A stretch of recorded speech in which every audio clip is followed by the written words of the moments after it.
ವಂದಿಸುತ್ತ ಓಂಕಾರ ಸ್ವರೂಪನಾಗಿ ಸರ್ವರಲ್ಲಿಯೂ ಸರ್ವಾಂತರ್ಯಾಮಿಯಾಗಿ ರಾರಾಜಿಸುತ್ತಿರುವ ಆ ಪರಬ್ರಹ್ಮ ವಸ್ತುವಿಗೆ ವಂದಿಸುತ್ತ 10ನೇ ದಿನದ ಭಗವದ್ಗೀತಾ ಪಾರಾಯಣದ ಅರ್ಥವನ್ನು ಮುಂದುವರಿಸೋಣ. 4ನೇ ಅಧ್ಯಾಯ ಜ್ಞಾನಯೋಗದಲ್ಲಿದ್ದೇವೆ. ಪ್ರಾರಂಭದ ಕೆಲವು ಶ್ಲೋಕಗಳನ್ನು ಗಮನಿಸಿದ್ದು, ಯುದ್ಧಕ್ಕೆ ಬಂದ ಅರ್ಜುನ ಮೋಹಪರವಶನಾಗಿ ಯುದ್ಧ ಮಾಡೋದು ಅಥವಾ ಬಿಡೋದ್ರ ಬಗ್ಗೆ ಅರ್ಜುನನ ಪ್ರಶ್ನೆ ಮಾಡಿದಾಗ ಅರ್ಜುನ 2ನೇ ಅಧ್ಯಾಯದಲ್ಲಿ ಸಾಂಖ್ಯ ಜ್ಞಾನವನ್ನು ಬೋಧಿಸುತ್ತಾ ಆತ್ಮ ನಾಶ ಪಡಿಸ್ತಕ್ಕಂಥದ್ದಲ್ಲ, ನಾಶವಾಗ್ತಕ್ಕಂಥದ್ದು ಅಲ್ಲ, ಆದ್ರಿಂದ ನೀನು ನಿನ್ನ ಕ್ಷತ್ರಿಯ ಧರ್ಮವನ್ನು ಅನುಸರಿಸಿ ನಿಷ್ಕಾಮ ಕರ್ಮ ಯೋಗವನ್ನು ಆಚರಿಸುವಂತ ಕರ್ಮಯೋಗವನ್ನ ಜ್ಞಾನ ಯೋಗವನ್ನು ಎರಡೂ ಬೋಧಿಸ್ತಾನೆ. ಇವೆರಡರಲ್ಲಿ ಯಾವುದು ಶ್ರೇಷ್ಠ ಅಂತ ಆತ ಪ್ರಶ್ನೆ ಮಾಡಿದಾಗ ಕರ್ಮಯೋಗದ ಬಗ್ಗೆ ವಿವರಣೆ ಕೊಡ್ತಾ ಹೋಗ್ತಾನೆ. 3ನೇ ಅಧ್ಯಾಯದಲ್ಲಿ ಕರ್ಮ ಅಂತ ಅಂದ್ರೆ ಪ್ರಪಂಚನೇ ಒಂದು ಚಕ್ರ ತರ ನಿಯೋಜಿಸಿದ್ದೀನಿ, ಒಂದರ ಮೇಲೆ ಒಂದು ಅವಲಂಬಿಸಿದೆ. ಕರ್ಮ ಮಾಡಲೇಬೇಕು, ಯಾರಾದ್ರೂ ಆಗಲಿ ಕರ್ಮ ಮಾಡಿದ್ರೆ ಒಂದು ಕ್ಷಣ ಕೂಡ ಇರ್ಲಿಕ್ಕೆ ಸಾಧ್ಯ ಇಲ್ಲ. ಕರ್ಮ ಮಾಡಲೇಬೇಕಾಗುತ್ತೆ. ಕರ್ಮ ಮಾಡಬೇಕಾದಾಗ 2 ವಿಧಾನ ಇದೆ. ಒಂದು ಅರಿವಿಲ್ದಿರ ಕರ್ಮ ಮಾಡೋದು, ಇನ್ನೊಂದು ಅರಿವಿನಿಂದ ಕರ್ಮ ಮಾಡ್ತಕ್ಕಂಥದ್ದು. ಅರಿವಿನಿಂದ ಮಾಡ್ತಕ್ಕಂಥದ್ದು ಅಂತ ಅಂದ್ರೆ ಪ್ರಜ್ಞಾಯುತವಾಗಿ ಏನು ಮಾಡ್ತಾ ಇದ್ದೀನಿ, ಯಾಕೆ ಮಾಡ್ತಾ ಇದ್ದೀನಿ, ಇದು ಏನಾಗ್ತಾ ಇದೆ ಅನ್ನೋ ಒಂದು ಅರಿವನ್ನ ಉಂಟು ಮಾಡ್ತಾ ಅದ್ರಲ್ಲಿ ಇಟ್ಕೊಳ್ತಾ ಪರಿಣಾಮಗಳನ್ನ ಚಿಂತನೆ ಮಾಡ್ತಾ ಫಲಾಫಲಗಳನ್ನ ಭಗವಂತನಿಗೆ ಬಿಡ್ತಾ ನಮ್ಮ ನಿರೀಕ್ಷೆಗೆ ಇಟ್ಕೊಳ್ತೀರಾ, ಹೀಗೆ ಆಗ್ಬೇಕು ಇಷ್ಟೇ ಆಗ್ಬೇಕು ಅನ್ನೋ ಒಂದು ನಿರೀಕ್ಷೆಗಳಿಲ್ದಿರ ಭಗವಂತನ ನಾಮಸ್ಮರಣೆಯಲ್ಲಿ ಕರ್ಮಗಳನ್ನು ಮಾಡ್ತಕ್ಕಂಥದ್ದು ಕರ್ಮಯೋಗ ಅಂತ ಹೇಳಿದ್ರು. ಮತ್ತೆ ಜ್ಞಾನ ಯೋಗ ಅಂತ ಕರ್ಮಯೋಗದಲ್ಲೇ ಜ್ಞಾನನ ಅಳವಡಿಸ್ಕೊಳೋದು ಹೇಗೆ ಅನ್ನೋದನ್ನ ಮುಂದುವರಿಸ್ತಾ ಇದ್ದಾರೆ. ಇದನ್ನ ನಾನು ಹಳೆದೆಲ್ಲ ಪರಂಪರೆ ಹೇಳ್ತಾ ಬರ್ತಾರೆ. ಕೃಷ್ಣ ನಾನು ಪರಂಪರೆಯಿಂದ ಇದನ್ನ ಮುಂದುವರಿಸ್ಕೊಂಡು ಬರ್ತಾ ಇದ್ದೀನಿ. ಕೃಷ್ಣ ಅರ್ಜುನ ಸೂರ್ಯನಿಗೆ ಹೇಳಿದೆ, ಇಕ್ಷಾಕುಗೆ ಮನುವಿನಿಂದ ಇಕ್ಷಾಕುವಿಗೆ ಬಂತು, ಈ ರೀತಿ ಪರಂಪರೆಯಿಂದ ಬರ್ತಾ ಇದೆ ಅಂತ ಹೇಳಿದಾಗ ಆ ಪ್ರಶ್ನೆಗೆ ಅರ್ಜುನ ಪ್ರಶ್ನೆ ಇದು ಯಾವ ರೀತಿ ನಾನು ನಂಬಲಿ ಅಂದಾಗ, ಇಲ್ಲ ವ್ಯವಹಾರಗಳೆಲ್ಲ ನಾನು ಬಲ್ಲೆ ನಿನಗೂ ಗೊತ್ತಿಲ್ಲ ಅಂತ ಹೇಳ್ತಾ ಈ ಜ್ಞಾನ ಯೋಗದ ಮೊದಲನೇ 2 ಪ್ರಾರಂಭಿಕ ಶ್ಲೋಕಗಳು ಒಂದು ತರ ಸರ್ಟಿಫಿಕೇಟ್ ಇದ್ದಂಗೆ. ಇವಾಗ ಯಾವ್ದಾದ್ರು ಒಂದು ವಸ್ತು ತಗೊಂಡಾಗ ನಮಗೆ ಗ್ಯಾರಂಟಿ ಸರ್ಟಿಫಿಕೇಟ್ ಅಂತ ಕೊಡ್ತಾನೆ. ಎಷ್ಟು ವರ್ಷ ಗ್ಯಾರಂಟಿ ಕೊಡ್ತೀಯಪ್ಪ ಅಂತ ಕೇಳ್ತೀವಿ. ಒಂದು ಕ್ಯಾಮ್ರಾನೋ, ಒಂದು ಮೈಕೋ, ಒಂದು ಸ್ಟವ್, ಒಂದು ಕುಕ್ಕರೋ ಏನಾದ್ರು ತಗೊಂಡಾಗ 1 ವರ್ಷನೋ 2 ವರ್ಷನೋ 5 ವರ್ಷನೋ ಗ್ಯಾರಂಟಿ ಕೊಡ್ತಾರೆ. ಈ ತರ ಗ್ಯಾರಂಟಿ ಸರ್ಟಿಫಿಕೇಟ್ ಅಂತ ಒಂದು ಕೊಡ್ತಾರೆ. ಅದಿದ್ರೆ ಒಂದು ನಂಬಿಕೆ, ಮತ್ತೆ ಅದ್ರ ಮೇಲೆ ನಾವು ಕ್ಲೈಮ್ ಮಾಡ್ಬೋದು, ಏನಪ್ಪ ಇದು ಎತ್ತಾಯ್ತು ಅಂತ. ಭಗವಂತನು ಇಲ್ಲಿ ಒಂದು ಗ್ಯಾರಂಟಿ ಸರ್ಟಿಫಿಕೇಟ್ ಕೊಡ್ತಾನೆ. ಎಲ್ಲಿ ಅನಾನುಕೂಲ ಆಗತ್ತೆ, ಎಲ್ಲಿ ಅಧರ್ಮ ಸ್ಥಾಪನೆ ಆಗತ್ತೆ, ಎಲ್ಲಿ ಒಳ್ಳೆ ಜನಗಳಿಗೆ ತೊಂದರೆ ಆಗತ್ತೆ, ಆಗ ನಾನು ಸಂಭವಿಸ್ತೇನೆ. ಯಾವಾಗೋ ಬರ್ತೀನಿ ಅಂತಲ್ಲ, ಎಲ್ಲಿ ಸಮಸ್ಯೆ ಬರ್ತದೆ ಅಲ್ಲಿ ನಾನು ಬಂದು ಅದನ್ನು ನಿವಾರಣೆ ಮಾಡ್ತೀನಿ, ಸಾಧುಗಳ ರಕ್ಷಣೆ ಮಾಡ್ತೀನಿ, ದುಷ್ಕೃತಿಗಳ ವಿನಾಶ ಮಾಡ್ತೀನಿ, ಮತ್ತೆ ಧರ್ಮ ಸಂಸ್ಥಾಪನೆಗಾಗಿಯೂ ಯುಗ ಯುಗದಲ್ಲಿ ನಾನು ಹುಟ್ಟುತ್ತೇನೆ. ಯಾವಾಗಲೂ ಒಂದ್ಸತಿ ಯಾವ್ದು ದಶಾವತಾರ ಅಂತ ಮಾಡ್ಬಿಟ್ರಂತೆ 11, 12ನೇ ಅಧ್ಯಾಯ ಇದು ಅವತಾರಗಳು ಇದೆಯೋ ಇಲ್ಲೋ ಅಂತ ಪ್ರಶ್ನೆ ಇಲ್ಲ. ಈಗ ಈ ಕ್ಷಣದಲ್ಲಿ ಎಲ್ಲಾದ್ರೂ ಅಸಂದರ್ಭಗಳಾಗ್ತಾ ಇದ್ರೆ ಯಾವುದೋ ಸಂದರ್ಭದಲ್ಲಿ ಆ ಉತ್ತಮರನ್ನ ರಕ್ಷಣೆ ಮಾಡ್ಲಿಕ್ಕೆ ನಾನು ಬಂದೇ ಬರ್ತೀನಿ ಅನ್ನೋ ಒಂದು 2 ಆಶ್ವಾಸನೆ ಕೊಟ್ಟು ಮುಂದುವರಿಸ್ತಾ ಇದ್ದಾರೆ. ಅರ್ಜುನ, ದಿವ್ಯವಾದ ನನ್ನ ಜನ್ಮ ಮತ್ತು ಕರ್ಮಗಳನ್ನು ಯಥಾರ್ಥವಾಗಿ ತಿಳಿದುಕೊಳ್ಳುವವನು ಪುನಃ ಜನಿಸದೆ ನನ್ನನ್ನು ಪಡೆಯುತ್ತಾನೆ. ದಿವ್ಯವಾದ ನನ್ನ ಜನ್ಮ ಮತ್ತು ಕರ್ಮಗಳನ್ನು ಯಥಾರ್ಥವಾಗಿ ತಿಳಿದುಕೊಳ್ಳುವವನು. ನನ್ನ ಜನ್ಮ ಅಂತ ಅಂದ್ರೆ ಕೃಷ್ಣಂದು ವಸುದೇವ, ದೇವಕಿ, ಕಂಸ ಇವರು ಕೃಷ್ಣನ ಜನ್ಮ ಅಲ್ಲ. ಭಗವಂತ ಪರಮಾತ್ಮ, ಆ ಸೃಷ್ಟಿಕರ್ತ, ಎಲ್ಲ ಜಗನ್ ನಿಯಾಮಕನಾಗಿ ಯಾವ ರೀತಿ ನಡೆಸ್ತಾ ಇದ್ದಾನೆ, ಏನೇನು ಬದಲಾವಣೆಗಳು ಆಗ್ತಾ ಇದೆ ಎಲ್ಲದರಲ್ಲೂ ನೋಡ್ಬೋದು. ಅಲಂಕಾರನೇ ನೋಡ್ಬೋದು. ಯಾವ್ಯಾವ ರೀತಿ ಒಂದೊಂದು ದಿನಕ್ಕೂ ನಮಗೆ ಬದಲಾವಣೆ ಕಾಣ್ತದೆ. ಇವತ್ತಿದ್ದು ನಾಳೆ ಇರೋದಿಲ್ಲ. ಅದೇ ರೀತಿ ಇಲ್ಲೂ ಆಗ್ತಾ ಇದೆ. ನಮಗೆ ಕಾಣೋದಿಲ್ಲ, ಬೇರೆಯವರು ಕಾಣುತ್ತೆ. ಏನೋ ಸ್ವಲ್ಪ ಬದಲಾವಣೆ ಆಗ್ತಾಗಿದೆಯಲ್ಲ ಅಂತ ಅಪರೂಪ ಕೆಲವು ದಿನಗಳ ನಂತರ ನೋಡಿದವ್ರಿಗೆ ಕಾಣುತ್ತೆ. ಗಮನಿಸಿದಾಗ ಈ ರೀತಿ ಭಗವಂತನ ಅರ್ಥ ಮಾಡ್ಕೊಂಡೋಗ ಈ ತರ ಬದಲಾವಣೆ ಮಾಡ್ತಾ ಇದ್ದಾನೆ. ನಾನು ಒಳಗಡೆ ಶಾಶ್ವತವಾಗಿ ಇದನ್ನೆಲ್ಲ ನೋಡ್ತಾ ಇದ್ದೀನಿ. ಬದಲಾವಣೆಗಳು ಆಗ್ತಾ ಇದ್ದಾವೆ, ಸಹಜ. ಹೆಂಗಿದ್ದಿದ್ದೋ ಹೆಂಗೋ ಬದಲಾವಣೆಗಳಾಗ್ತಾ ಇದೆ. ಇದನ್ನ ನೋಡ್ತಕ್ಕಂಥವ್ರಿಗೆ ಭಗವಂತ ಪ್ರಾಪ್ತಿ ಆಗ್ತಾನೆ, ಮತ್ತೆ ಪುನಃ ಜನಿಸಿದ ನನ್ನನ್ನು ಪಡೆಯುತ್ತಾನೆ. ಪುನರ್ಜನ್ಮ ಅನ್ನೋದನ್ನ ಬಿಟ್ಟು ಜನ್ಮ ರಹಿತನಾಗ್ತಾನೆ. ಯಾವಾಗ ರಾಗ ಭಯ ಕ್ರೋಧಗಳನ್ನು ಬಿಟ್ಟು ನನ್ನಲ್ಲೇ ಮನಸ್ಸಿನಿಟ್ಟು, ಭಗವಂತನಲ್ಲಿ ಮನಸ್ಸಿಡಬೇಕಾದ್ರೆ ಒಂದು 3 ಹಂತಗಳನ್ನು ನಾವು ದಾಟಬೇಕಾಗುತ್ತೆ. ಯಾವುದು? ರಾಗ, ಆಸೆ, ಈ ಕಾರ್ಯಕ್ರಮ, ಮತ್ತೆ ಭಯ, ನಿರೀಕ್ಷೆ ಇಲ್ದಿದ್ರೆ ಅನವಶ್ಯಕವಾಗಿ ಭಯ ಪಡ್ತಾ ಇರ್ತೀವಿ. ಅವ್ರೇನ್ ಮಾಡ್ಬಿಡ್ತಾರೋ, ಇವ್ರೇನ್ ಅಂದ್ಬಿಡ್ತಾರೋ, ಇದೆಂಗಾಗ್ಬಿಡ್ತೋ, ಅದೇನಾಗ್ಬಿಡ್ತೋ, ಇನ್ನು ಏನೇನೋ ಮಾಡಬೇಕು ಅಂತಿದ್ದೆ, ನಾಳೆ ನಾಡ್ದ್ರಲ್ಲೇ ಏನಾದರೂ ನೋಟಿಸ್ ಬಂದು ಸೆಟ್ಲ್ ಆಗೋದ್ರೆ ಇದೆಲ್ಲ ನೋಡೋರು ಯಾರು? ಈ ಭಯ. ಭಗವಂತ ಧರ್ಮರಾಯನಿಗೆ ಹೇಳ್ತಾರೆ, ಭೀಮ ನಾಳೆ ಬಾ ಕೊಡ್ತೀನಿ ಅಂತ ಹೇಳ್ತಾನಂತ ದಾನ ಮಾಡುವಾಗ. ಓ, ನಾಳೆಗಂತ ನೀನು ಬದುಕಿರ್ತೀಯ ಅನ್ನೋದನ್ನ ನಂಬದೇನೆ ದೊಡ್ಡ ಆಶ್ಚರ್ಯವಾಗಿದೆ. ಎಂತ ಮಾತು ಹೇಳಿದೆ ಧರ್ಮರಾಯ ಅಂತ ಕೇಳ್ದ ಅಂತ ಮಹಾಭಾರತದಲ್ಲಿ ಬರ್ತದೆ. ಇವತ್ತಿನ ಜೀವನ ಇವತ್ತು. ಆ ರೀತಿ ಭಯ, ಅನವಶ್ಯಕವಾದಂತ ಭಯ ಬೇಕಾಗಿಲ್ಲ. ಕ್ರೋಧ, ಮತ್ತೆ ನಮ್ಮ ಅನಿಸಿಕೆಗಳು ಅಭಿಪ್ರಾಯಗಳಿಗೆ ವಿರುದ್ಧವಾದಂತ ಸಂದರ್ಭದಲ್ಲಿ ಕೋಪ, ಎಲ್ಲ ವ್ಯವಹಾರಗಳನ್ನು ಅನರ್ಥ ಮಾಡ್ತಕ್ಕಂಥ ವಿಷಯ ಕೋಪ. ಇದನ್ನು ಬಿಟ್ಟು ನನ್ನಲ್ಲಿ ಮನಸ್ಸಿಟ್ಟು ಏನು ಮಾಡಬೇಕು? ಭಗವಂತನಲ್ಲಿ ಮನಸ್ಸಿಡಬೇಕು. ನನ್ನನ್ನು ಆಶ್ರಯಿಸಿಕೊಂಡು ಅನೇಕರು ಜ್ಞಾನ ತಪಸ್ಸಿನಿಂದ ಪವಿತ್ರರಾಗಿ ನನ್ನ ಭಾವವನ್ನು ಪಡೆಯುತ್ತಾರೆ. ಜ್ಞಾನ ತಪಸ್ಸಿನಿಂದ ಕೈಕಾಲು ಕಟ್ಟಾಕೊಂಡು ಬೇರೆ ಬೇರೆ ತರ ರೀತಿ ನೀತಿಗಳು ಅಥವಾ ವಿಧಾನಗಳನ್ನ ಅನುಸರಿಸಬೇಕು ಅಂತ ಹೇಳಿಲ್ಲ. ಇಲ್ಲಿ ಒಂದೇ ಒಂದು ಹೇಳಿದ್ದಾನೆ, ಜ್ಞಾನ ತಪಸ್ಸಿನಿಂದ ಪವಿತ್ರರಾಗಿ ನನ್ನನ್ನು ಆಶ್ರಯಿಸಿಕೊಂಡು ನನ್ನ ಭಾವವನ್ನು ಹೊಂದುತ್ತಾರೆ. ಜ್ಞಾನ ತಪಸ್ಸು. ಜ್ಞಾನ ಎಲ್ಲಿದೆ? ಪುಸ್ತಕದಲ್ಲಿದೆ. ಪುಸ್ತಕ ಓದ್ಬಿಟ್ಟು ತಿರುವಾಕ್ಬಿಟ್ರೆ ಜ್ಞಾನ ಬರುತ್ತಾ? ಇಲ್ಲ.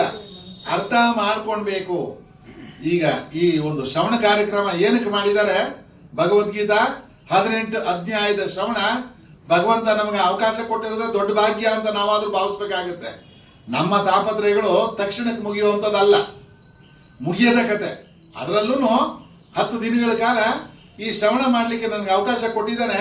ಇನ್ನ ಒಂದು 20 ದಿನಗಳ ಕಾಲ ಪೂರ್ಣ ಶ್ರವಣ ಮಾಡಕ್ಕೂ ಅವಕಾಶ ಕೊಡ್ತಾನೆ ಅನ್ನೋ ಒಂದು ನಿರೀಕ್ಷೆಯಿಂದ ನಾವು ಇದನ್ನ ಅಧ್ಯಾಸ ಮತ್ತೆ ಅರ್ಜನೆ ಮಾಡ್ತಾ ಹೋದಾಗ ಜ್ಞಾನ ಅಷ್ಟು ಪ್ರಚಲಿತವಾಗುತ್ತೆ. ನಾನು ವರ್ಷಾನುಗಟ್ಲೆಯಿಂದ ಕೇಳಿದ್ದೀನಿ, ನನಗೆ ಹೊಸದಾಗಿ ಎಲ್ಲಿಂದ ಬರುತ್ತೆ ಸ್ವಾಮಿ ಜ್ಞಾನ ಅಂತ ಅಂದ್ರೆ ಖಂಡಿತ ತಪ್ಪಾಗುತ್ತೆ. ಭಗವದ್ಗೀತೆ ವಿಶೇಷ ಏನು ಅಂತ ಅಂದ್ರೆ ಅಮ್ಮ ಅವ್ರು ಹೇಳ್ತಾ ಇದ್ದಿದ್ದು, ಯಾವುದೇ ತಾಪತ್ರಯ ನಿನಗೆ ಬಂದಾಗ, ಯಾವುದೇ ಏನೇ ಸಮಸ್ಯೆ, ಬಿಡಿಸಲಾಗದಂತ ಸಮಸ್ಯೆ ನಿನಗೆ ಬಂದಾಗ, ಎಲ್ಲೂ ನಿನಗೆ ಅದು ಪರಿಹಾರ ಕಾಣಲಿಲ್ಲ ಅಂದಾಗ, ಗೀತನಲ್ಲಿ ಒಂದು ಹಂಚಿ ಕಡ್ಡಿನೋ ಬೆಂಕಿ ಕಡ್ಡಿನೋ ತಗೊಂಡು ಹಿಂಗಿಟ್ಟು ತೆಗೆದ ಪೇಜ್ ನೋಡಪ್ಪ, ನಿನಗೆ ಅಲ್ಲಿ ಉತ್ತರ ಇರ್ತದೆ ಅಂತ. ಅದು ಉತ್ಪ್ರೇಕ್ಷೆ ಅಲ್ಲ, ವಾಸ್ತವವಾಗಿ ಅನೇಕ ಸಂದರ್ಭಗಳಲ್ಲಿ ಅದರಿಂದ ಸಮಾಧಾನ ಸಿಕ್ಕಿದೆ. ಇವತ್ತವರೆಗೂ ಅದು ಅನುಸರಿಸ್ಕೊಂಡು ಬರ್ತಾ ಇದೆ. ಅಂದ್ರೆ ಏನರ್ಥ ಅಂದ್ರೆ, ಏನು ಗೀತೆ ದಿನ ನೋಡ್ತಾ ಇರ್ತೀವಿ, ಪಾರಾಯಣ ಮಾಡ್ತಾ ಇರ್ತೀವಿ, ನನಗೆ ಗೊತ್ತಿಲ್ಲದ ಏನಿದೆ ಅಂತ ನಮ್ಗೆ ಅನ್ನಿಸ್ಬೋದು. ಆದ್ರೆ ಆ ಸಂದರ್ಭದಲ್ಲಿ ನಮಗೆ ಆ ಒಂದು ಕ್ಷಣದಲ್ಲಿ ಒಂದೊಂದು ದಿನದ ಪಾರಾಯಣದಲ್ಲಿ ಆಗ್ಬೋದು, ಒಂದೊಂದು ದಿವಸ ಅದನ್ನ ಪಾರಾಯಣ ಮಾಡುವಾಗ ಆದ್ರೆ ಆಗ್ಬೋದು, ಕೇಳುವಾಗ ಆದ್ರೆ ಆಗ್ಬೋದು, ಯಾವುದೋ ಒಂದು ವಿಷಯ ಇದು ಈಗ ಅನ್ನೋ ಒಂದು ಪ್ರಚೋದನೆ ಆಗುತ್ತೆ. ಅದೇ ಜ್ಞಾನ. ಆ ಜ್ಞಾನದ ತಪಸ್ಸಿನಿಂದ ಅದನ್ನ ಪಡಿಬೇಕಾದಾಗ ನಾವು ಏಕಾಗ್ರತೆ ಬೇಕಾಗುತ್ತೆ. ಮನಸ್ಸಿನ ಏಕಾಗ್ರತೆ. ಕೂತ್ಕೊಳ್ಳೋದು ಮುಖ್ಯ ಅಲ್ಲ, ಗಾಡಿನಲ್ಲಿ ಎಳ್ಕೊಂಬಂದು ಚೇರ್ ಮೇಲೆ ಕಟ್ಟಾಕೋದು ಮುಖ್ಯ ಅಲ್ಲ. ಮನಸ್ಸನ್ನ ಸ್ವಲ್ಪ ಏಕಾಗ್ರತೆ ಮಾಡಿ ಅದರಿಂದ ಏನಾಗುತ್ತೆ? ಪವಿತ್ರರಾಗ್ತಾನೆ. ಮತ್ತೆ ನನ್ನ ಭಾವವು ಅನ್ನೋದಾನೆ. ಇದರಿಂದ ಪ್ರಯೋಜನ ಏನು ಅಂತಂದ್ರೆ, ಭಗವಂತನ ಭಾವನೆಯನ್ನ ಮನಸ್ಸನ್ನು ಓದುತ್ತಾನೆ. ಭಗವಂತ ಬೇರೆ, ಆತ್ಮ ಬೇರೆ, ಅಲ್ಪ ಆತ್ಮ ಬೇರೆ, ಪರಮಾತ್ಮ ಬೇರೆ ಅನ್ನೋ ವಿಷಯ ಅಲ್ಲ. ಎರಡು ಒಂದೇ ಅನ್ನೋ ಭಾವನೆಯನ್ನ ನಾವು ಮನಸ್ಸಿನಲ್ಲಿ ಹೊಂದಬೇಕಾಗತ್ತೆ. ಇದು ಯಾವ ರೀತಿ ನಮಗೆ ಸಾಧ್ಯ ಅಂತ ಅಂದ್ರೆ, ಜ್ಞಾನದ ತಪಸ್ಸಿನಿಂದ. ಯಾರು ಹೇಗೆ ನನ್ನನ್ನು ಸೇವಿಸುತ್ತಾರೋ ಅವರನ್ನು ನಾನು ಹಾಗೆಯೇ ಅನುಗ್ರಹಿಸುತ್ತೇನೆ. ಎಲೈ ಪಾರ್ಥ, ಮನುಷ್ಯರು ಸರ್ವ ಪ್ರಕಾರದಿಂದಲೂ ನನ್ನ ಮಾರ್ಗವನ್ನೇ ಅನುಸರಿಸುತ್ತಾರೆ. ಮಾರ್ಗಗಳು ಅನೇಕ ವಿಧವೇ ಅಂತ ಹೇಳ್ತಾರೆ. ಏನ್ ಪರಮಾಂಸ ಸನ್ಯಾಸ ಆಶ್ರಮ ಮಾತ್ರನೇನಾ? ನಾನು ಬೇರೆ ಇನ್ನೊಂದು ಕಡೆ ಹೋಗ್ತೀನಿ, ಅಥವಾ ಇನ್ನೊಂದು ಆಶ್ರಮ ಇದೆ, ಇನ್ನೊಂದು ಮಠ ಇದೆ, ಇದೆಲ್ಲ ನಂಬಿಕೆ ಇಲ್ಲ. ಎಷ್ಟೋ ಕಿಲೋಮೀಟರ್ ದೂರದಲ್ಲಿ ಒಂದು ದೇವಸ್ಥಾನ ಇದೆಯಂತೆ, ಮೊನ್ನೆ ಟಿವಿನಲ್ಲಿ ತೋರಿಸಿದ್ರು. ಬಹಳ ಅಲ್ಲಿ ಒಂದು ನಮಗೆ ಅಮೋಘವಾದಂಥ ಕಾರ್ಯಗಳೆಲ್ಲ ಆಗ್ಬರ್ತವೆ. ಇತ್ಯಾದಿ ಅನೇಕ ಮಾರ್ಗಗಳಿದಾವೆ. ಅದೆಲ್ಲ ವ್ಯರ್ಥನ ಒಂದೇನಾ? ಇಲ್ಲ. ಯಾರ್ಯಾರು ಯಾವ್ಯಾವ ಮಾರ್ಗದಲ್ಲಿ ಹೋಗ್ತಾರೆ ಅವ್ರವ್ರಿಗೆ ಹಾಗೆಯೇ ಅನುಗ್ರಹ ಮಾಡ್ತೇನೆ. ಚಂಡಿ, ಚಾಮುಂಡಿ ಮತ್ತೆ ಇತ್ಯಾದಿ ವಾಮ ಮಾರ್ಗಗಳಲ್ಲಿ ನಾನು ಹೊಡಿತೀನಿ, ಅಲ್ಲೇ ಅವನಿಗೆ ಏನು ಪ್ರೇರಣೆ ಕೇಳ್ಕೊತಾನೋ ಅಲ್ಲೇ ಅವನಿಗೆ ಸಾಕ್ಷಾತ್ಕಾರ. ಇಲ್ಲಿ ಭಗವಂತನನ್ನು ಆಚರಿಸ್ತೀನಿ, ಇಲ್ಲೇ ಸಾಕ್ಷಾತ್ಕಾರ. ಜ್ಞಾನ ಮಾರ್ಗದಲ್ಲಿ ಹೋಗ್ತೀನಿ, ಅಲ್ಲೇ ಸಾಕ್ಷಾತ್ಕಾರ. ಕರ್ಮಯೋಗಿ ಆಗ್ತೀನಿ, ಅಲ್ಲೇ ಸಾಕ್ಷಾತ್ಕಾರ. ಮನುಷ್ಯರು ಸರ್ವ ಪ್ರಕಾರದಿಂದಲೂ ನನ್ನ ಮಾರ್ಗವನ್ನೇ ಅನುಸರಿಸುತ್ತಾರೆ. ಭಗವಂತ ಏನ್ ಹೇಳಿದಾನೆ, ಎಲ್ಲಿ ಹೇಳಿದಾನೆ? ವೇದದಲ್ಲಿ ಹೇಳಿದಾನೆ. ವೇದ ಉಪನಿಷತ್ತುಗಳಲ್ಲಿ ಮಾರ್ಗದರ್ಶನ ಕೊಟ್ಟಿದ್ದಾನೆ. ಅದು ಏನು ಹೇಳಿದ್ರೆ ಅದನ್ನೇ ಅನುಸರಿಸ್ತಾ ಇದ್ದಾರೆ. ನಾವು ಮಾಡ್ತಾ ಇರೋದು, ಅನುಸರಿಸ್ತಾ ಇರೋದು ಎಲ್ಲದಕ್ಕೂ ಒಂದು ರೀತಿ ನೀತಿ ಇದೆ. ಅದು ಎಲ್ಲಿಂದ ಬಂದಿದೆ ಅಂದ್ರೆ ಶಾಸ್ತ್ರಗಳಿಂದ. ಶಾಸ್ತ್ರ ಎಲ್ಲಿ ನಾವು ಓದಲೇ ಇಲ್ವಲ್ಲ ಅಂತ ಅಂದ್ರೆ ನಮಗೆ ಗೊತ್ತಿಲ್ಲದ ಹಾಗೇನೆ ನಮ್ಮ ಹಿರಿಯರು ನಮಗೆ ಅದನ್ನ ಎಪ್ಪಾಕ್ ಹೋಗಿದ್ದಾರೆ. ಬೆಳಗ್ಗೆ ಎದ್ದೇಳಬೇಕಪ್ಪ, ಸ್ನಾನ ಮಾಡಬೇಕು, ಆಮೇಲೆ ನೀನು ಬಾಕಿ ಕೆಲಸ ಮಾಡಬೇಕು ಅನ್ನೋದು ಯಾರು ಪುಸ್ತಕದಲ್ಲಿ ನಮಗೇನು ಅಭ್ಯಾಸ ಮಾಡಿಸಿಲ್ಲ.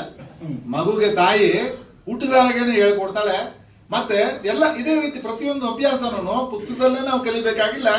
ನಮ್ಮ ಜೀವನದಲ್ಲಿ ಒಬ್ಬರ ಸಂಪರ್ಕದಿಂದ ಇನ್ನೊಬ್ಬರಿಗೆ ತಾನೇ ಆ ಜ್ಞಾನ ಎಪ್ಪಾಗ್ತಾ ಬಂದು ಆ ಮಾರ್ಗವನ್ನ ಕೊಟ್ಟಿದ್ದೀನಿ, ಅದನ್ನು ಅನ್ನಿಸ್ತಾ ಇರ್ತಾರೆ. ಕರ್ಮಗಳ ಸಿದ್ಧಿಯನ್ನು ಬಯಸುತ್ತಾ ಜನರು ದೇವತೆಗಳನ್ನು ಆರಾಧಿಸುತ್ತಾರೆ. ಏಕೆಂದ್ರೆ ಈ ಲೋಕದಲ್ಲಿ ಕರ್ಮದ ಸಿದ್ಧಿಯು ಶೀಘ್ರವಾಗಿ ಆಗಿಸುತ್ತದೆ. ಕರ್ಮದ ಸಿದ್ಧಿ ಕೆಲವು ಏನೋ ಕಾರ್ಯಕ್ರಮಗಳು ಇರ್ತಾವೆ.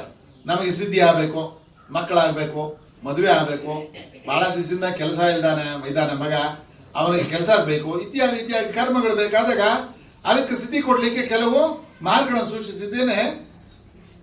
ಗುಣಕರ್ಮಗಳ ವಿಭಾಗದಿಂದ ಅದರ ಆ ಕರ್ಮದ ಸಿದ್ಧಿಯು ಶೀಘ್ರವಾಗಿ ಆಗುತ್ತದೆ. ಯಾವ ದೇವತೆಗಳನ್ನು ಅನುಸರಿಸಿ ಅದನ್ನ ಪೂಜೆ ಮಾಡ್ತಾರೋ ಅಥವಾ ಅನುಸರಣೆ ಮಾಡ್ತಾರೋ ಆಯಾ ಸಿದ್ಧಿ ಅವರಿಗೆ ದೊರೆಯುತ್ತದೆ ಅಂತ ಹೇಳ್ತಾರೆ. ಮತ್ತೆ ಗುಣಕರ್ಮಗಳ ವಿಭಾಗದಿಂದ ಚಾತುರ್ವರ್ಣ್ಯವು ನನ್ನಿಂದ ಸೃಷ್ಟಿಯಾಗಿದೆ, ಅದರಿಂದ ನಾನು ಅದರ ಕರ್ತೃವಾಗಿದ್ರು ಅಕರ್ತನೆಂದು ಅವ್ಯಯನೆಂದು ತಿಳಿ. ಚಾತುರ್ವರ್ಣ 4 ವರ್ಣಗಳು ನಮಗೆ ಶಾಸ್ತ್ರದಲ್ಲಿ ಕೊಟ್ಟಿರ್ತಕ್ಕಂಥದ್ದು 4: ಬಾಲ್ಯ, ಯೌವನ, ಮುಪ್ಪು, ಸಾವು. ಈ ತರ ಚಾತುರ್ವರ್ಣ ಮತ್ತೆ ಬ್ರಾಹ್ಮಣ, ಕ್ಷತ್ರಿಯ, ವೈಶ್ಯ, ಶೂದ್ರ ಅಂತ 4 ವರ್ಣಗಳು ಕೊಟ್ಟಿದ್ದಾರೆ. ಇದನ್ನೆಲ್ಲಾನು ನಾನು ಕೊಟ್ಟಿರ್ತಕ್ಕಂಥದ್ದು ಅನುಸರಣೆಗೋಸ್ಕರ ಅದನ್ನ ಆಚರಿಸ್ತಾ ಭಗವಂತನ ಅವ್ಯಯ ಅಂತ ನನ್ನನ್ನು ನಂಬಿ ಪ್ರಾರ್ಥಿಸ್ತಾರೆ. ಕರ್ಮಗಳು ನನ್ನನ್ನು ಅಂಟುವುದಿಲ್ಲ, ನನಗೆ ಕರ್ಮದಲ್ಲಿ ಆಶೆ ಇಲ್ಲ. ಈ ಪ್ರಕಾರ ಯಾರು ನನ್ನ ತಿಳಿಯುತ್ತಾರೋ ಅವನು ಕರ್ಮಗಳಿಂದ ಕಟ್ಟಲ್ಪಡುವುದಿಲ್ಲ. ಭಗವಂತನಿಗೆ ಬೇಕಾಗಿಲ್ಲ, ಕರ್ಮಗಳು ಭಗವಂತನಿಗೆ ಅರ್ಪಿತವಾಗುವುದಿಲ್ಲ. ನಾನೆಲ್ಲಾ ಪಾಪ ನೀನೇ ತಗೊಳ್ಳಿ ಸ್ವಾಮಿ, ನಿನ್ ಪುಣ್ಯ ಎಲ್ಲ ನಾನು ಕೊಡು ಅಂತ ನಾವು ಅರ್ಪಿಸ್ ಬಂದ್ರೆ ಭಗವಂತನ ಹತ್ರ ಇಷ್ಟೊತ್ತಿಗೆ ಬಂಡ್ಲುಗಟ್ಲೆ ಬೆಟ್ಟಗಳು ಬಿದ್ದೋಗಬೇಕಾಗಿತ್ತು. ಪಾಪಗಳ ಪೂರಕವಾದದ್ದು. ಭಗವಂತ ಶಾಶ್ವತವಾಗಿ ನೋಡ್ತಾ ಇರ್ತಾನೆ. ಕೊಡೋದು ತಗೊಳೋದು ಎಲ್ಲ ನಾವೇ. ತೆಂಗಿನಕಾಯಿ ಹೊಡೆದು ಮುಂದೆ ಇಟ್ಟು ನಮಸ್ಕಾರ ಮಾಡ್ಕೊಂಡು ಎತ್ಕೊಂಡು ಮತ್ತೆ ಬುಟ್ಟಿಗೆ ಹಾಕೊಂಡ್ಬರೋದು ನಾವೇ. ಎಲ್ಲ ಅಲ್ಲೇ ಇರುತ್ತೆ. ಇದು ನನಗೆ ಅಂಟುವುದಿಲ್ಲ. ಕರ್ಮ ಫಲದಲ್ಲಿ ಆಶೆ ಇಲ್ಲ. ಈ ಫಲ ಅಪಾಲಗಳು ನನಗೆ ಬೇಕಾಗಿಲ್ಲ. ಇಂದಿನ ಮನುಷ್ಯಗಳು ಹೇಗೆ ತಿಳಿದುಕೊಂಡು ಕರ್ಮವನ್ನು ಮಾಡುತ್ತಿದ್ದರು. ಮುಮುಕ್ಷುಗಳು ಅಂತ ಅಂದ್ರೆ ಭಗವಂತನನ್ನ ನಂಬಿ ಆಶ್ರಯ ಪಡೆದು ಭಗವಂತನಲ್ಲಿ ನಂಬಿಕೆ ಇಟ್ಟಂತವ್ರು ಈ ರೀತಿ ಕರ್ಮಗಳನ್ನು ಮಾಡ್ತಾ ಇದ್ದರು. ಆದ್ದರಿಂದ ನೀನು ಪೂರ್ವಜರಿಂದ ಮಾಡಲ್ಪಟ್ಟ ಪುರಾತನವಾದ ಕರ್ಮವನ್ನೇ ಮಾಡು. ನೀನು ಪೂರ್ವಜರಿಂದ ಹಿಂದೆ ನಿನಗೇನು ಸಂಸ್ಕಾರ ಅನ್ನೋದು ಕೊಟ್ಟಿದ್ದಾರೆ. ಸಂಸ್ಕಾರ ಪ್ರತಿಯೊಂದು ಮನೆಯಲ್ಲೂ ಪ್ರತಿಯೊಬ್ಬರಿಗೂ ಪ್ರತಿಯೊಂದು ಮಗುಗೂ ಸಂಸ್ಕಾರ ಕೊಟ್ಟಿರ್ತಾರೆ. ಹುಟ್ಟಿದಾಗಿಂದಲೇ ಸಂಸ್ಕಾರ ಪ್ರಾರಂಭ ಆಗುತ್ತೆ. ಅದಕ್ಕೆ ಆ ಸಂಸ್ಕಾರ ಏನು ನಿನಗೆ ಕೊಟ್ಟಿದ್ದಾನೆ ಭಗವಂತ, ಅದನ್ನ ನೀನು ಪಾಲನೆ ಮಾಡು. ಅರ್ಜುನನಿಗೆ ಸಂಸ್ಕಾರ ಯಾವುದು? ಕ್ಷತ್ರಿಯ ಧರ್ಮ. ಕ್ಷತ್ರಿಯ ಧರ್ಮನಿಗೆ ಯುದ್ಧ ಮಾಡ್ತಕ್ಕಂಥದ್ದು, ಧರ್ಮ ಸಂಸ್ಥಾಪನೆ ಮಾಡ್ತಕ್ಕಂಥದ್ದು ಧರ್ಮ. ಅದನ್ನ ನೀನು ಮಾಡು. ಅದು ಅರ್ಜುನನ ಕಥೆ ಆಯ್ತು. ನಮ್ಮ ಧರ್ಮದಲ್ಲಿ ಏನೇನು ನಮಗೆ ಕೊಟ್ಟಿದ್ದಾನೆ ಭಗವಂತ? ಒಂದು ಕರ್ಮ ಕೊಟ್ಟಿದ್ದಾನೆ, ಕೆಲಸ ಕೊಟ್ಟಿದ್ದಾನೆ, ಒಂದು ಕಾರ್ಯಾಚರಣೆ ಕೊಟ್ಟಿದ್ದಾನೆ, ಒಂದು ಕುಟುಂಬ ಅಂತ ಕೊಟ್ಟಿದ್ದಾನೆ, ಅದರೊಂದು ಜವಾಬ್ದಾರಿ ಅಂತ ಕೊಟ್ಟಿದ್ದಾನೆ. ಅದು ನಿರ್ವಹಣೆ ಜೊತೆಗೆ ಒಂದು ಭಗವಂತ ನನ್ನನ್ನು ನೆನೆಯಪ್ಪ ನೀನು ಅಂತ ಒಂದು ಅವಕಾಶನೂ ಕೊಟ್ಟಿದ್ದಾನೆ. ಎಲ್ಲಾರ್ಗೂ ಸಿಗೋದಿಲ್ಲ ಇದು. ಆ ಭಗವಂತನಲ್ಲಿ ಎಲ್ಲೋ ನಾವು ಮಾಡಿರ್ತಕ್ಕಂಥ ಪುಣ್ಯದಿಂದ ಈ ಒಂದು ಭಗವಂತನ ನಾಮಸ್ಮರಣೆಗೆ ಒಂದು ಅವಕಾಶ ಮಾಡಿಕೊಡ್ತಾನೆ. ಎಷ್ಟೋ ಬಾರಿ ನಾವು ಅದನ್ನು ಪ್ರಯತ್ನ ಪಟ್ಟರು ಸಾಧ್ಯವಾಗದೇ ಇರುವಂತ ಒಂದು ಅವಕಾಶಗಳನ್ನ ಭಗವಂತ ಒದಗಿಸ್ಕೊಟ್ಟಿದ್ದಾನೆ ಅಂತ ನಾವು ಅದನ್ನ ಅನುಸರಿಸಬೇಕಾಗತ್ತೆ. ಈ ರೀತಿ ಸಂಸ್ಕಾರ ನಮಗೇನು ಕೊಟ್ಟಿದೆ, ನಮ್ಮ ಒಬ್ಬೊಬ್ರಿಗೂ ಒಂದೊಂದು ಸಂಸ್ಕಾರ ಅಂತ ಕೊಟ್ಟಿದೆ, ಅದನ್ನ ಅನುಸರಿಸಿ ಅಂತ ಹೇಳ್ತಾ ಇದ್ದಾನೆ.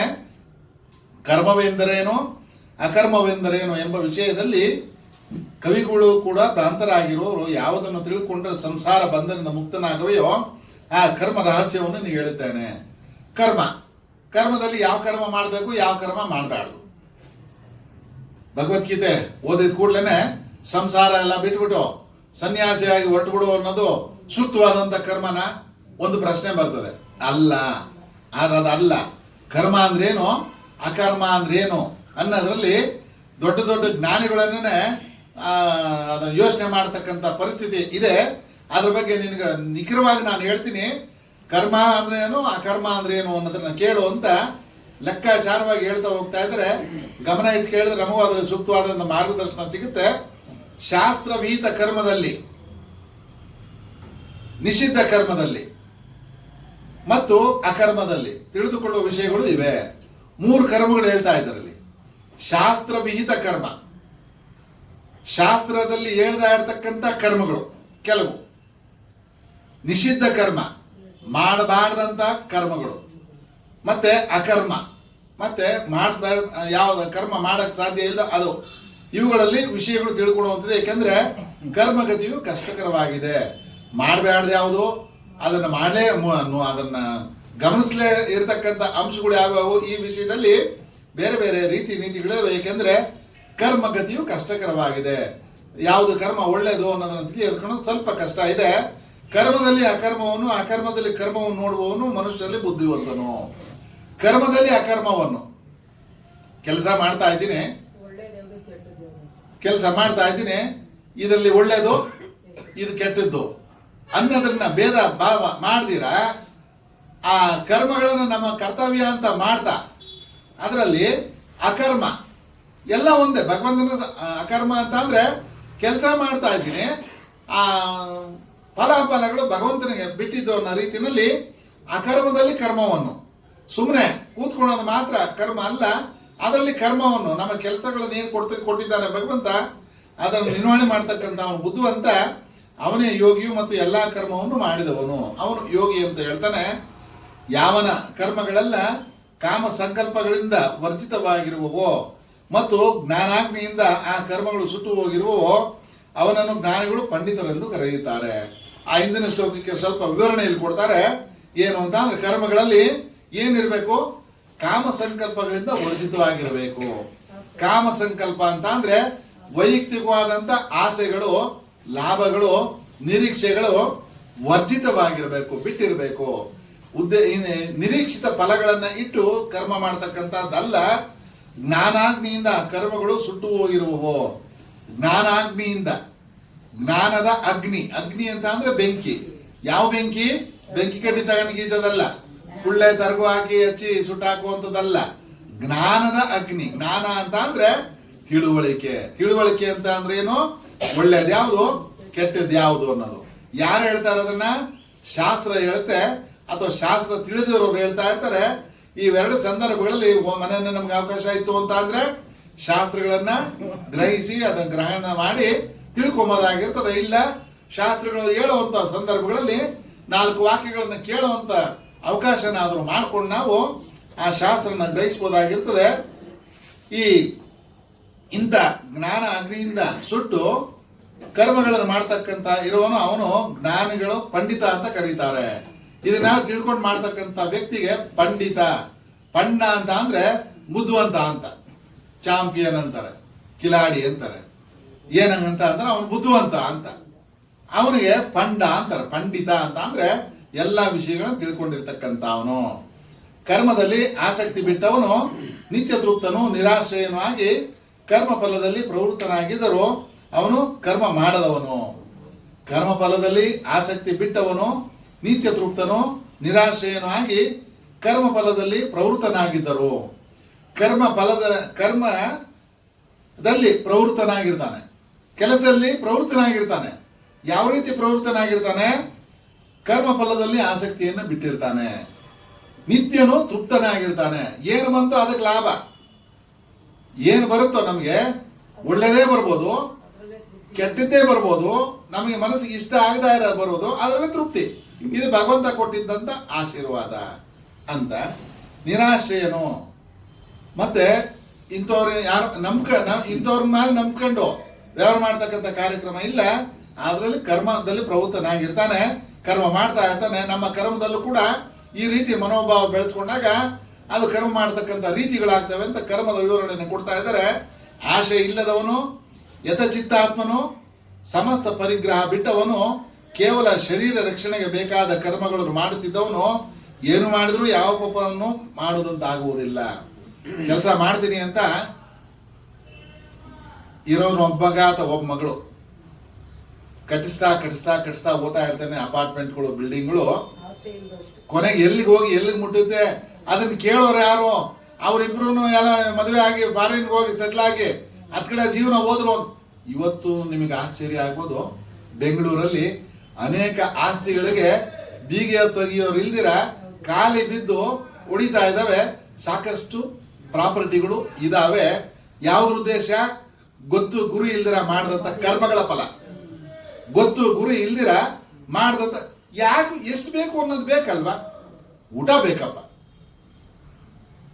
ನಾನು ಚೆನ್ನಾಗಿ ಊಟ ಮಾಡಬೇಕು ಅನ್ನೋ ಭಾವನೆ ಬರುತ್ತೆ.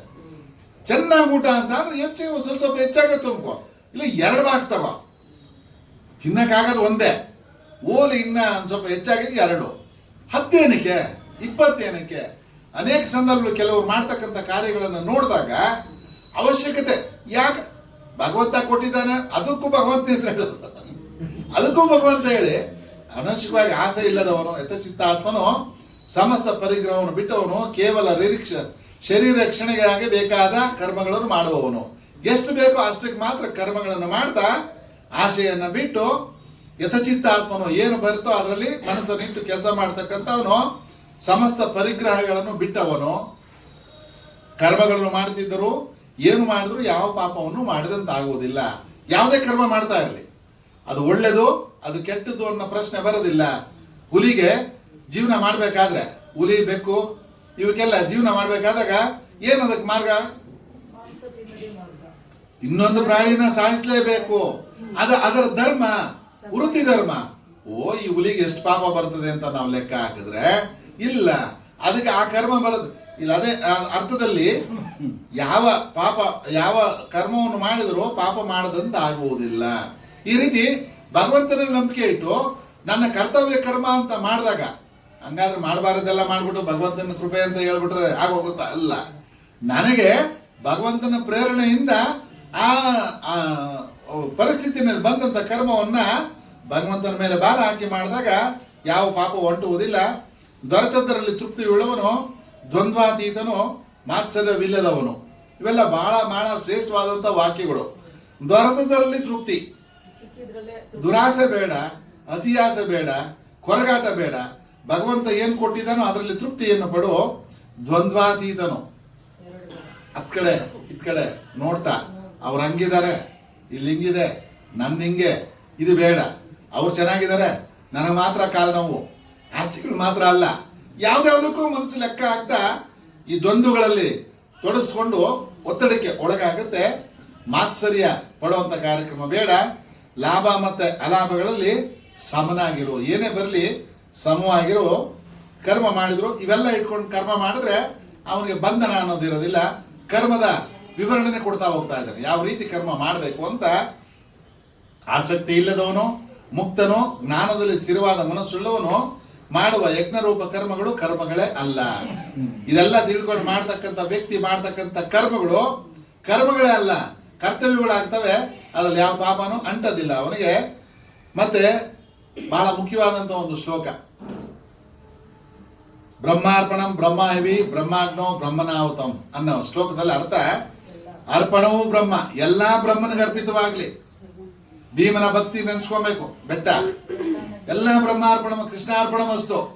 ಅರ್ಜುನನಾಗ ಮತ್ತೆ ಭೀಮನ ಭಕ್ತಿಯನ್ನ ಕಂಪೇರ್ ಮಾಡಿದಾಗ ಎರಡು ಬೆಟ್ಟಗಳು ಕಂಡಾಗ ಭೀಮನ ಭಕ್ತಿಯ ಬೆಟ್ಟ ಬಹಳ ದೊಡ್ಡದಾಗಿರುತ್ತೆ. ಯಾಕೆ ಅಂತ ಅಂದ್ರೆ ತೆಂಗಿನಕಾಯಿ ತೋಟ ನೋಡಿದ್ರೆ ಕೃಷ್ಣಾರ್ಪಣ ಮಸ್ತು, ಏನ್ ಒಳ್ಳೇದು ನೋಡಿದ್ರೆ ದೊಡ್ಡ ಒಳ್ಳೆ ಹೂವಿನ ಗಿಡ ನೋಡಿದ್ರೆ ಕೃಷ್ಣಾರ್ಪಣ ಮಸ್ತು.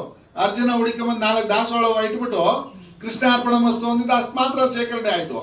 ತೋಟ ನೀವು ಅರ್ಪಣ ಮಾಡಿದ್ರೆ ಅದು ಬೆಟ್ಟಗಾಂತದಲ್ಲಿ ಬೆಳೆದಿರ್ತದೆ. ಬ್ರಹ್ಮ ಎಲ್ಲ ಏನು ಸಿಗುತ್ತೆ ನಮಗೆ, ಏನು ಕಾಣುತ್ತೆ, ಏನು ನೋಡ್ತೀವಿ, ಎಲ್ಲ ಜ್ಞಾನೇಂದ್ರಿಯಗಳಿಗೆ ಒದಗತಕ್ಕಂಥ ಅಂಶಗಳು ಭಗವಂತನಿಗೆ ಹವಿಸ್ಸು ಬ್ರಹ್ಮ. ಏನು ನಾವು ಸೇವಿಸ್ತೀವಲ್ಲ ಅದೆಲ್ಲ ಕೃಷ್ಣಾರ್ಪಣ ಮಸ್ತು. ಅಗ್ನಿ ಬ್ರಹ್ಮ, ಏನು ನಮಗೆ ಈ ಶಾಖ ಉತ್ಪತ್ತಿಗಳು ಕಾಣ್ತವೆ ಅದೆಲ್ಲ ಬ್ರಹ್ಮ. ಹೋಮವು ಬ್ರಹ್ಮ. ಹೋಮ ಮಾಡಬೇಕಾದ್ರೆ ಅಗ್ನಿ ಕಾರ್ಯ ಮಾಡಬೇಕಾದಾಗ ಅನುಸರಿರ್ತಕ್ಕಂಥದ್ದು ಎಲ್ಲವೂ ಬ್ರಹ್ಮವೇ ಸ್ವರೂಪವಾಗಿದೆ. ಬ್ರಹ್ಮ ರೂಪವಾದ ಕರ್ಮದಲ್ಲಿ ಸಮಾಧಿಸ್ಥನಾದ ಆ ಪುರುಷನು ಹೊಂದುವುದು ಬ್ರಹ್ಮವನ್ನೇ. ಈ ರೀತಿ ಬ್ರಹ್ಮದಲ್ಲಿ ಸಮಾಧಿಸ್ಥನಾದವನು ಬ್ರಹ್ಮ ಅಂತ ಅಂದ್ರೆ ಚತುರ್ಮುಖ ಬ್ರಹ್ಮ ಅಲ್ಲ, ಬೇರೆ ಇನ್ಯಾವುದೋ ಬ್ರಹ್ಮ ಅಲ್ಲ, ಆ ಪರಬ್ರಹ್ಮ ವಸ್ತು, ಸರ್ವ ವಸ್ತುಗಳ ಚೇತನ ಸ್ವರೂಪವಾದಂತ ಆ ಪರಬ್ರಹ್ಮ ವಸ್ತುವಿನಲ್ಲಿ ಸಮಾಧಿಸ್ಥನಾದಂತ ವ್ಯಕ್ತಿಗೆ ಕೊನೆಗೆ ಏನು ಹೊಂದುತ್ತಾನೆ ಅವನು ಅಂತ ಅವನು ಬ್ರಹ್ಮನೇ ಆಗ್ತಾನೆ. ಅದರಿಂದ ಬ್ರಹ್ಮಾರ್ಪಣ ನಾವು ಆಚಮನ ಮಾಡುವಾಗ ಅದನ್ನ ಮಂತ್ರ ಹೇಳಿ ಪ್ರಸಾದ ಸ್ವೀಕರಿಸೋದನ್ನ ಅಭ್ಯಾಸ ಮಾಡ್ತಿರ್ತಾರೆ. ಅದು ಶಾಸ್ತ್ರಗಳಲ್ಲಿ ಬರ್ತದೆ. ಆಶ್ರಮದಲ್ಲಿ, ಮಠಗಳಲ್ಲಿ, ಮತ್ತೆ ಸಂಸ್ಕಾರಯುತವಾದಂತ ಮನೆಗಳಲ್ಲಿ ಇದನ್ನ ಆಚರಣೆಗೆ ತಂದಿರ್ತಾರೆ. ಕೆಲವರು ದೇವತಾ ಪ್ರಿಯಕರ ಯಜ್ಞಗಳನ್ನು ಮಾಡುತ್ತಾರೆ, ಕೆಲವರು ದೇವತೆಗಳಿಗೆ ಅರ್ಪಣೆ ಮಾಡ್ತಾರೆ. ಯಾವುದೋ ಒಂದು ಇಷ್ಟ ದೇವತೆಗಳಿರ್ತಾರೆ, ಅವ್ರಿಗೆ ಅರ್ಪಣೆ ಮಾಡ್ತಾರೆ. ಇನ್ನು ಕೆಲವರು ಇಂದ್ರಿಯಾಗ್ನಿಗಳಲ್ಲಿ ಹೋಮ ಮಾಡುತ್ತಾರೆ. ಶಬ್ದಾದಿ ವಿಷಯಗಳು, ನಾವೇನು ವಿಚಾರಗಳು ನೋಡ್ತೀವಿ, ಕೇಳ್ತೀವಿ, ಕಾಣ್ತೀವಿ, ಇದನ್ನ ಭಗವಂತನಿಗೆ ಅರ್ಪಿಸಿ ಹೋಮ ಮಾಡ್ತಾರೆ. ಕುರುಸತ್ತಮ ಯಜ್ಞಶೇಷವಾದ ಅಮೃತವನ್ನು ಸೇವಿಸುವವರು ಸನಾತನವಾದ ಬ್ರಹ್ಮವನ್ನು ಪಡೆಯುತ್ತಾರೆ. ಯಜ್ಞಶೇಷವಾದ ಪ್ರಸಾದ, ನಾಷ್ಟ ಅಲ್ಲ, ಊಟ ಅಲ್ಲ, ಪ್ರಸಾದ ಅಂತ ಅಂದ್ರೆ ಏನಕ್ಕೆ ಪ್ರಸಾದ ಅಂತ ಹೇಳ್ತಾರೆ? ಪ್ರಸಾದ ಕೊಡಿ ಅಂತೀವಿ. ಏನಕ್ಕೆ? ಅದು ಭಗವಂತನ ಅರ್ಪಿತವಾಗಿ ಕೊಟ್ಟಂತಹದ್ದು. ನಾವು ಏನು ನಮಗೆ ಸಿಗುತ್ತೆ ಅದನ್ನ ಭಗವಂತನಿಗೆ ಅರ್ಪಣೆ ಮಾಡಿ ಸ್ವೀಕರಿಸಿದಾಗ ಅದು ಪ್ರಸಾದ ಆಗುತ್ತೆ. ಅದಕ್ಕೆ ಏನ್ ಹೇಳ್ತಾರೆ? ಯಜ್ಞಶೇಷ ಅಂತಾರೆ. ಯಜ್ಞ ಅಂತ ಅಂದ್ರೆ ಭಗವಂತನಿಗೆ ಅರ್ಪಿಸಿ ಉಳಿದಂತ ಭಾಗ ಯಜ್ಞಶೇಷ. ಅದನ್ನ ಸೇವಿಸುವವರು ಸನಾತನವಾದ ಬ್ರಹ್ಮವನ್ನು ಪಡೆಯುತ್ತಾರೆ. ಇದರಿಂದ ಏನ್ ಪ್ರಯೋಜನ ಆಗುತ್ತೆ ಅಂತ ಅಂದ್ರೆ ಪರಬ್ರಹ್ಮ ವಸ್ತುವೇ ಅವನಿಗೆ ಪ್ರಾಪ್ತವಾಗುತ್ತೆ.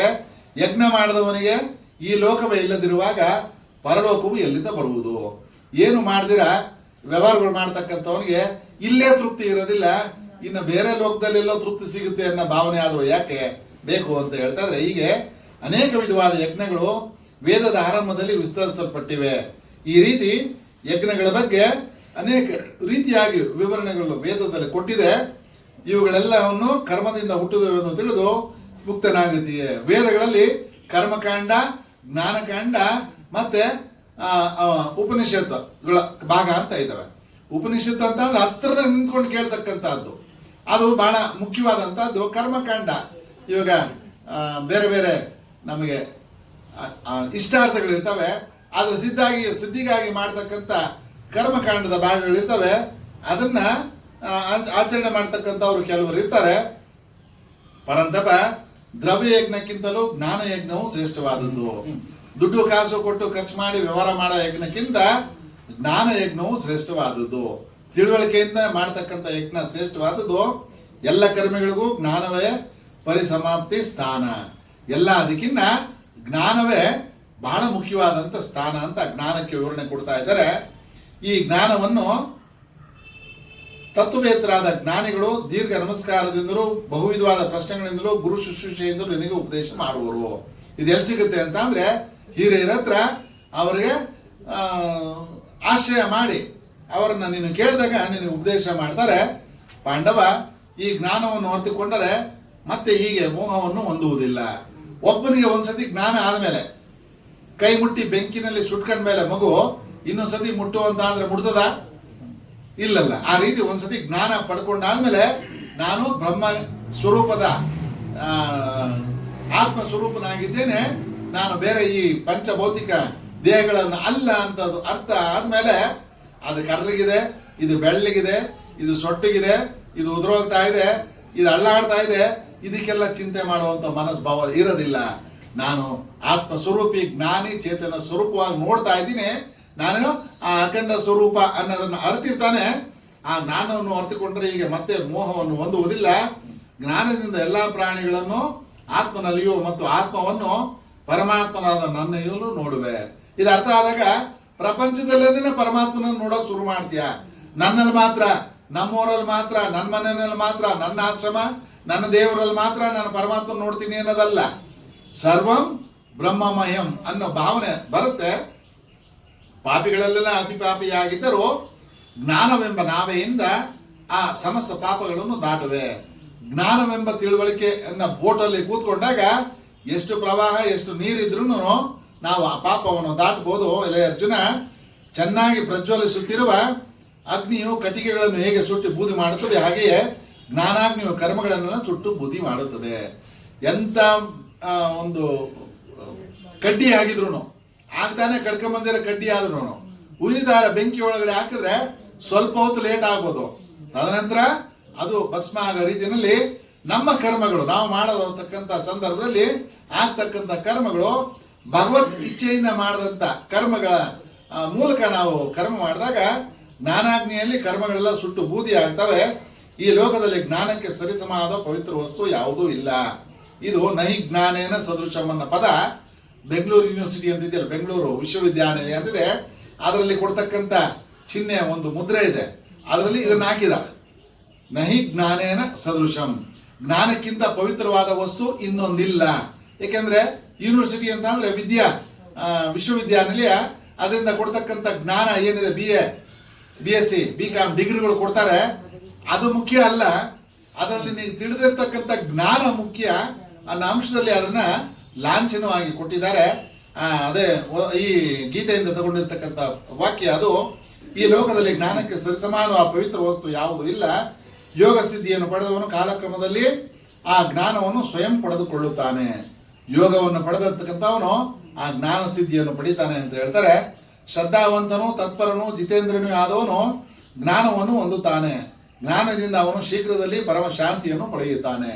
ಜ್ಞಾನ ಪಡೆದತಕ್ಕಂಥವನು ಪರಮ ಶಾಂತಿಯನ್ನು ಪಡೆಯುತ್ತಾನೆ. ಶಾಂತಿ ಪಡೆಯೋದೇನೆ ಜೀವನದಲ್ಲಿ ಬಹಳ ಮುಖ್ಯ. ಅದು ಯಾವಾಗ ಸಿಗುತ್ತೆ ಅಂತ ಅಂದಾಗ ನಿಜವಾದ ಜ್ಞಾನವನ್ನು ಪಡೆದಾಗ. ನಿಜವಾದ ಜ್ಞಾನ ಅಂತ ಅಂದ್ರೆ ಏನು ಅಂತ ಅಂದ್ರೆ ಇಷ್ಟೊತ್ತು ಹೇಳ್ತಾ ಬಂದ್ರಲ್ಲ, ಕರ್ಮಗಳನ್ನ ಸತ್ ರೀತಿಯಲ್ಲಿ ಆಚರಣೆ ಮಾಡ್ತಕ್ಕಂಥದ್ದು. ಅಜ್ಞಾನಿ ಶ್ರದ್ಧೆ ಇಲ್ಲದವನು ಸಂಶಯಾತ್ಮನು ನಾಶ ಹೊಂದುತ್ತಾನೆ. ಸಂಶಯಾತ್ಮನಿಗೆ ಈ ಲೋಕವೂ ಇಲ್ಲ, ಪರಲೋಕವೂ ಇಲ್ಲ, ಸುಖವೂ ಇಲ್ಲ. ಈ ಡೌಟ್ಫುಲ್ ಪರ್ಸನ್ ಅಂತಾರೆ. ಅಡ್ಗೋಡೆ ಮೇಲೆ ಕೂತ್ಕೊಳೋನು, ಅದು ಸರಿನಾ, ಇದು ಸರಿನಾ, ಭಗವದ್ಗೀತೆ ಓದ್ಲಾ, ರಾಮಾಯಣ ಓದ್ಲಾ, ಕುರಾನ್ ಓದ್ಲಾ, ಇನ್ನೊಂದು ಓದ್ಲಾ, ಇವೆಲ್ಲ ಅನುಮಾನಗಳು ಇಟ್ಕೊಂಡು ಅದೆಲ್ಲ ಆ ಪುಸ್ತಕದಲ್ಲಿ ಚೆನ್ನಾಗಿ ಹೇಳೋರಂತೆ. ಈ ದ್ವಂದ್ವಗಳಿಗೆ ಒಳವಾಗ ಅದವನಿಗೆ ಯಾವ ಜ್ಞಾನನು ಸಿಗೋದಿಲ್ಲ, ಅವನಿಗೆ ಸುಖನೂ ಇಲ್ಲ ಅಂತ ಹೇಳ್ತಾರೆ. ಧನಂಜಯ ಯೋಗದಿಂದ ಕರ್ಮಗಳನ್ನು ಸನ್ಯಾಸ ಮಾಡಿ ಜ್ಞಾನದಿಂದ ಸಂಶಯಗಳನ್ನು ಕತ್ತರಿಸಿಕೊಂಡಿರುವ ಆತ್ಮವಂತನನ್ನು ಕರ್ಮಗಳು ಬಂಧಿಸಲಾರವು. ವಿಷಯವನ್ನು ತಿಳಿದು ಅದನ್ನ ಆಚರಣೆ ಮಾಡ್ತಕ್ಕಂಥ ಜ್ಞಾನಿಗೆ ಕರ್ಮಗಳು ಬಂಧಿಸಲಾಗದಿಲ್ಲ. ಕೊನೆ ಶ್ಲೋಕ ಜ್ಞಾನ ಯೋಗದ್ದು. ಅಜ್ಞಾನದಿಂದ ಉಂಟಾದ ನಿನ್ನ ಹೃದಯಗತ ಸಂಶಯವನ್ನು ಜ್ಞಾನ ಖಡ್ಗದಿಂದ ಕತ್ತರಿಸಿ ಕರ್ಮಯೋಗವನ್ನು ಮಾಡಲು ಹೇಳು. ಕೊನೆಯ ವಾಕ್ಯದಲ್ಲಿ ಕಡ್ಡಾಯವಾಗಿ ಹೇಳ್ತಾರೆ, ಅಜ್ಞಾನದಿಂದ ಉಂಟಾದ ನಿನ್ನ ಹೃದಯಗತ ಸಂಶಯವನ್ನು. ಅಜ್ಞಾನದಿಂದ ಬಂದಿದೆಯಲ್ಲ ನಿನಗೆ ಹೃದಯಗತ ಸಂಶಯ, ಯುದ್ಧ ಮಾಡಬೇಕಾ ಬೇಡ, ಅದು ಅರ್ಜುನನಿಗಾಯ್ತು. ನಮಗೆ ಅದು ಸರಿನಾ, ಇದು ಸರಿನಾ, ಯಾವ ರೀತಿ ಮಾಡಬೇಕು ಜೀವನ, ಯಾವ ರೀತಿ ಮುಂದುವರಿಸಬೇಕು ಜೀವನ, ಯಾವ್ದು ಸರಿಯಾದ, ನಾನು ಮಾಡ್ತಾ ಇರೋ ಸರಿಯಾಗಿದೆಯಾ ಇಲ್ವಾ, ಅನೇಕ ಪ್ರಶ್ನೆಗಳು ನಮಗೆ ಬಂದು ಕಾಡ್ತಕ್ಕಂಥ ಸಂದರ್ಭಗಳಲ್ಲಿ ನಿನ್ನ ಹೃದಯಗತ ಸಂಶಯವನ್ನು ಜ್ಞಾನ ಖಡ್ಗದಿಂದ ಕತ್ತರಿಸು. ತಿಳುವಳಿಕೆಯನ್ನ ಜ್ಞಾನ ಶಾಸ್ತ್ರಗಳೇನು ಹೇಳ್ತವೆ, ಭಗವಂತ ಏನು ಹೇಳಿದಾನೆ ಆ ತಿಳುವಳಿಕೆಯಿಂದ ಅದನ್ನ ಕತ್ತರಿಸು. ಕರ್ಮ ಯೋಗವನ್ನು ಮಾಡಲು ಹೇಳು. ಕೆಲಸ ಮಾಡಕ್ ಹೋಗು ಅಂತ ಹೇಳಿಲ್ಲ, ಕರ್ಮ ಯೋಗ, ಕರ್ಮವನ್ನು ಯೋಗದ ರೀತಿಯಲ್ಲಿ ಮಾಡ್ತಕ್ಕಂಥದಕ್ಕೆ ಹೇಳು ಅಂತ ಹೇಳ್ತಾ ಈ 4ನೇ ಅಧ್ಯಾಯವನ್ನ ಮುಕ್ತಾಯಗೊಳಿಸ್ತಾ ಇದ್ದಾರೆ. 5ನೇ ಅಧ್ಯಾಯದಲ್ಲಿ ಅರ್ಜುನ ಮತ್ತೆ ಪ್ರಶ್ನೆ ಮಾಡ್ತಾನೆ. ಇಷ್ಟೆಲ್ಲ ಹೇಳಿ ಒಂದು ಹಂತಕ್ಕೆ ಕೃಷ್ಣ ಬಿಡ್ತಾನೆ. ಅರ್ಜುನ ಕೇಳ್ತಾನೆ, ಕರ್ಮ ಸನ್ಯಾಸವನ್ನು ಮತ್ತೆ ಕರ್ಮ ಯೋಗವನ್ನು ಹೊಗಳುತ್ತೀಯೇ, ಇವೆರಡರಲ್ಲಿ ಯಾವುದು ಶ್ರೇಯಸ್ಸನ್ನುಂಟು ಮಾಡುವುದೋ ಯಾವುದನ್ನು ಅದನ್ನು ನಿಶ್ಚಿತವಾಗಿ ನನಗೆ ಹೇಳುವ. ಇಲ್ಲಿ ಕರ್ಮನು ಮಾಡ್ತೀಯ, ಮಾಡು ಅಂತ್ಯ, ಕರ್ಮ ಮಾಡಬೇಡ ಅಂತಾನು ಹೇಳ್ತೀಯ, ಕರ್ಮ ಸನ್ಯಾಸನೂ ಹೇಳ್ತಾ ಕರ್ಮ ಯೋಗನೂ ಹೇಳ್ತೀಯ. ಕರ್ಮ ಸನ್ಯಾಸ ಅಂದ್ರೆ ಕರ್ಮ ಬಿಡು ಅಂತ, ಮತ್ತೆ ಕರ್ಮ ಯೋಗ ಅಂತ ಅಂದ್ರೆ ಎಲ್ಲಾ ಕರ್ಮನೂ ಮಾಡುವಂತಾನು ಹೇಳ್ತೀಯ. ನನಗೆ ಯಾಕೋ ಇದು ಕ್ಲಿಯರ್ ಆಗ್ತಾ ಇಲ್ಲ, ಇದನ್ನು ಸ್ವಲ್ಪ ಬಿಡಿಸಿ ಹೇಳಪ್ಪ ಅಂತಾರೆ. ನಾಳೆ ಮುಂದುವರ್ಸೋಣ. ಈ ರೀತಿ ಮಾರ್ಗದರ್ಶನಗಳನ್ನು ಕೊಟ್ಟಂತವರು ಅನೇಕ ಜನ, ಬರೀ ಕೃಷ್ಣ ಪರಮಾತ್ಮ ಒಬ್ಬನೇ ಅಲ್ಲ, ಅನೇಕ ಜನ ಮಹಾತ್ಮರು. ಮಹಮ್ಮದ್ ಪೈಗಂಬರ್ ಅಂತ ಕೇಳ್ತೀವಿ, ಆ ಒಂದು ಮುಸ್ಲಿಂ ಬಾಂಧವರಿಗೆ ಒಬ್ಬ ಹಿರಿಯರಾಗಿ ಮಾರ್ಗದರ್ಶನ ಕೊಟ್ಟಂತವರು. ಯೇಸು ಕ್ರಿಸ್ತ ಅವರು ಮಹಾಜ್ಞಾನಿಗಳು. ಒಂದು ಕಾಲದಲ್ಲಿ ರಾಜನ ಬಿಟ್ರೆ ಇನ್ನೊಂದಿಲ್ಲ ಅನ್ನೋ ಒಂದು ಸಂದರ್ಭದಲ್ಲಿ ರಾಜ ಒಬ್ಬನೇ ಅಲ್ಲ, ಅವ್ರ ವಂಶ ಪಾರಂಪರ್ಯವಾಗಿ ನನಗೆ ಬಂದಿರ್ತಕ್ಕಂಥ ಅವನು ಅದಕ್ಕೆ ಅಷ್ಟೊಂದು ಮುಖ್ಯವಾಗಿ ಕೊಡಬೇಕಾಗಿಲ್ಲ. ಭಗವಂತ ಒಬ್ಬ ಇದ್ದಾನೆ, ಅವನನ್ನು ನಂಬಿ ಅಂತ ಹೇಳಿದಂಥ ಪರಿಸ್ಥಿತಿ ತಂದಾಗ ಆ ರಾಜ ಎಲ್ಲ ಕೋಪಗೊಂಡು ಅವನ ಶಿಲೆಬೆಗೇರಿಸಿದ್ರು ಅನ್ನೋದು ಕತೆ. ತದನಂತರ ಅವರ ಜ್ಞಾನ ಅರ್ಥ ಆಗಿ ಎಲ್ಲ ಪ್ರಪಂಚದಾದ್ಯಂತ ಇವತ್ತು ಗೌರವ ಕೊಡ್ತಾ ಇದ್ದಾರೆ. ಧರ್ಮ ಸಂಸ್ಥಾಪನೆಗಾಗಿ ಬಂದಂತ ಮಹಾನ್ ವ್ಯಕ್ತಿಗಳಲ್ಲಿ ಆ ಯೇಸು ಕ್ರಿಸ್ತನ ಆ ಜನ್ಮವು ಒಂದಾಗಿದೆ. ಇವತ್ತು ಅವರ ಜನ್ಮದ ದಿನದ ಆಚರಣೆ ಪ್ರಪಂಚದಾದ್ಯಂತ ಆಚರಿಸ್ತಾರೆ. ಯಾಕಂತಂದ್ರೆ ಶಂಕರ ಜಯಂತಿ ಮಾಡ್ತೀವಿ, ಕೃಷ್ಣ ಜಯಂತಿ ಮಾಡ್ತೀವಿ, ಬಸವ ಜಯಂತಿ ಮಾಡ್ತೀವಿ. ಅದೇ ರೀತಿ ಮಹಾತ್ಮರ ನೆನೆಸ್ತಕ್ಕಂಥ ಒಂದು ದಿನವಾಗಿ ಇವತ್ತು ಆ ಕ್ರಿಸ್ಮಸ್ ಆಚರಣೆಯನ್ನು ಬಂದಿದೆ. ಅದನ್ನು ನಮ್ಮಲ್ಲೂ ಆಚರಣೆಗೆ ಪದ್ಧತಿ ಇದೆ. ಒಂದು ಒಳ್ಳೆ ಅಮ್ಮ ಅವರ ಒಂದು ಹಾಡು ಸ್ಕೂಲಲ್ಲಿ ಹೇಳ್ಕೊಟ್ಟಂಥ ಹಾಡನ್ನು ಇದೆ, ಕೊನೆಯಲ್ಲಿ ಅದನ್ನು ಹೇಳ್ಕೊಡ್ತಾರೆ. ಇವತ್ತಿನ ಕಾರ್ಯಕ್ರಮದಲ್ಲಿ ಎಲ್ಲರೂ ತಿಳಿಸ್ಕೊಳ್ಳೋಣ. ಹರಿಯೋ ಮಂಗಳಂ ಗುರುದೇವಾಯ ಮಹನೀಯಗುಣಾಬ್ಧಯೇ ಸರ್ವಲೋಕ ಶರಣ್ಯಾಯ ಸಾಧುರೂಪಾಯ ಮಂಗಳಂ ಮಂಗಳಂ ಶ್ರೀ ಕುರುಕ್ಷೇತ್ರೇ ರಣಕ್ಷೋಣಿ ವಿಹಾರಣೆ ಪಾರ್ಥಸಾರಥಿ ರೂಪಾಯ ಗೀತಾಚಾರ್ಯಾಯ ಮಂಗಳಂ. ಶ್ರೀಕೃಷ್ಣ ಭಗವಾನ್ की जय, सद्गुरु महाराज की जय. जय जय हर नमः पार्वती पते.